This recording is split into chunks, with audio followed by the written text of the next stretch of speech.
नमस्कार, मैं हूं आपका मित्र सचिन आचार्य। उत्सव में मैं बैठा हूं महेश्वर में। महेश्वर का वह स्थान जिसे माता अहिल्या ने स्थापित किया। विश्व भर से आए गए बुनकरों को यहां रोजगार के अवसर लोक माता अहिल्या ने सृजन कराए। इसे रेवा सोसाइटी के नाम से जाना जाता है। लोक माता अहिल्या ने इसे प्रारंभ कराया था। ये मेरे सामने आप जो ये देख रहे हैं, इसमें सिल्क है और कॉटन है, जिसकी साड़ियाँ विश्व भर में यहाँ से जाती हैं। महेश्वर में एक मैया मिली हैं, उनसे हम बात करेंगे, जानेंगे उनके अनुभव और क्या कब से वो यहाँ काम कर रही हैं, इन सबको जानते हैं।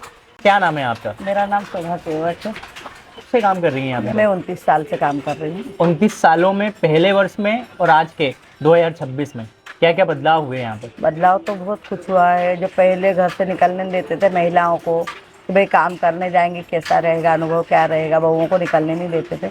पर आज तो सभी बहुएं बेटियाँ सभी करती हैं हाँ। काम। ये परिवर्तन देखने को मिला। और रेवा सोसाइटी ऐसी जगह है कि जहाँ महिलाओं को ज़्यादा से ज़्यादा, अहिल्या माँ साहब के ज़माने से ही महिलाओं को ज़्यादा बढ़ावा दिया गया है। और रेवा सोसाइटी में ऐसा कि सभी महिलाओं को सुरक्षित और सभी तरह की सुविधा मिलती है। जी, आप खुद भी सिल्क की साड़ियाँ पहनती हैं, महेश्वरी साड़ियाँ? हाँ, पहनती हूँ। महेश्वर की साड़ियों में और सामान्य साड़ियों में क्या फर्क होता है?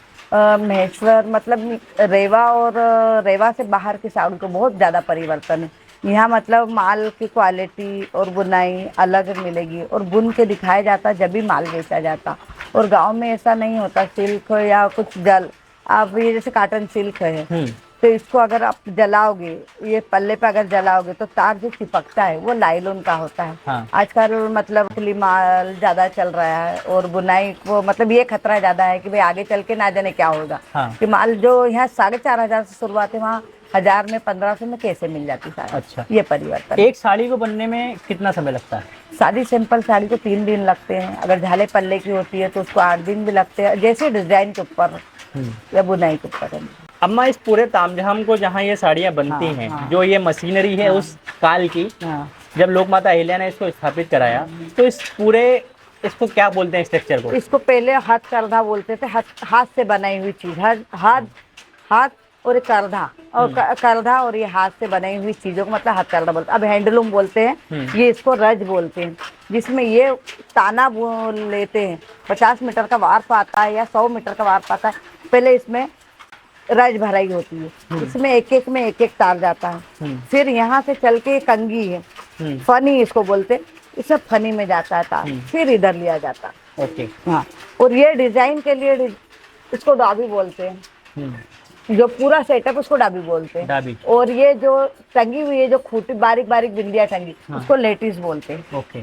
लेटिस, इसमें अगर एक बिंदी भी गिरती है तो ये डिजाइन में फर्क मिस्टेक आ जाती है। इसको अपन बोलते हैं हर्निश।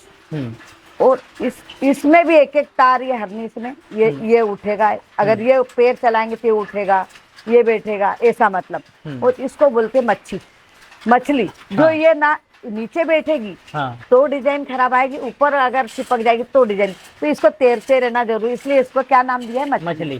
कितने लोग हैं आपके परिवार में? बहू बेटे हैं और 3 बच्चे। बहुएं भी इसी कार्य को करती हैं? हाँ, बहू भी ट्रेनिंग दे चुकी है। अच्छा। अभी घर में काम नहीं लगाया, पर छोटे बच्चे पर काम।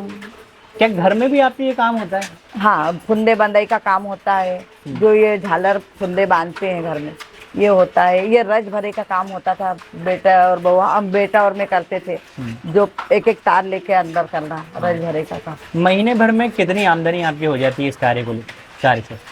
अब ये तो काम बुनाई के ऊपर है। नहीं, फिर भी अगर अनुमानित हम मांगे कि 300, 400, 500 रुपये पर डे, हाँ, क्या हो मिलता जाता है? 300 रुपये रोज तो मान लो, सामान्य रूप से जैसा। होगा। हाँ। कितने बजे आती हो आप यहाँ पे? यहाँ 10 बजे। 10 बजे और जाते 10 बजे 6 बजे जाते हैं। उसमें 1 घंटे का लंच टाइम होता है, 1 से 2। आप नर्मदा के किनारे, नर्मदा के घाट पे बैठे हो। हाँ। लोक माता अहिल्या के परिसर में बैठे हो। लोक माता अहिल्या के बारे में क्या कहना है आपका? उस मातेश्वरी के बारे में तो जितना कहो उतना कम है। जो उन्होंने आज से मतलब शुरू से ही उनने महिलाओं के प्रति बहुत सद्भावना दिखाई है। मतलब हर महिलाओं को आगे बढ़ाने का चाह। जब भी पहले बुनकरों के लिए ही सोचा था उन लोगों ने, और आज भी वो यही। मैं तो सोचती हूँ कि माँ, इस माँ के लिए तो दो शब्द कहना और सुनना, मतलब इसमें कहना, वही बहुत बड़ी बात है। बिल्कुल। इसी घाट के पीछे उनको अग्नि दहन दिया गया था। हाँ। क्या कभी जाती हैं उस स्थान पे आप? हाँ जाते हैं ना लोग, हम तो हमेशा रोज नहाने घाट पे जैसे जाते हैं, तो अहिल्या माता की छतरी, सास बहू की छतरी, मतलब दर्शन करने। और यहाँ से भी मतलब जो बुनकर लोग हैं, साल भर में जो बोनस मिलता है उससे भी मतलब अहिलेश्वर गादी पे मतलब बुनकर अपने पैसों से साड़ी माता को चढ़ाना चाहता है कि भाई अपन कुछ ज्यादा तो नहीं कर सकते, पर बुनकर लोग हमेशा ही करते हैं। लोक माता अहिल्या ने ये सार्थकता की इस काम को लेकर अच्छा कार्य किया है बुनकरों के लिए। बहुत ज्यादा अच्छा, और महिलाओं के लिए वो सबसे ज्यादा बेहतर कि महेश्वर में आज इतनी महिलाएं काम कर रही हैं और अपने आप पैरों पे खड़ी हैं, मतलब ये उन्हीं की बदौलत है। आज वर्ष 2026 में हम महिला सशक्तिकरण की बात करते हैं, लेकिन लोक माता अहिल्या वो दूरदर्शिता वाली मातोश्री थी जिन्होंने उस समय में इस सामान्य नगर को अपनी राजधानी के रूप में बनाया। करीब 30 वर्षों तक उन्होंने यहाँ शासन किया और उन्होंने अपने प्राण त्यागे इसी महेश्वर में। माताश्री मिली थी, उनसे हमने बात की कैसे साड़ियाँ बनती है, क्या कुछ होता है। बहुत बहुत धन्यवाद माता जी आपका।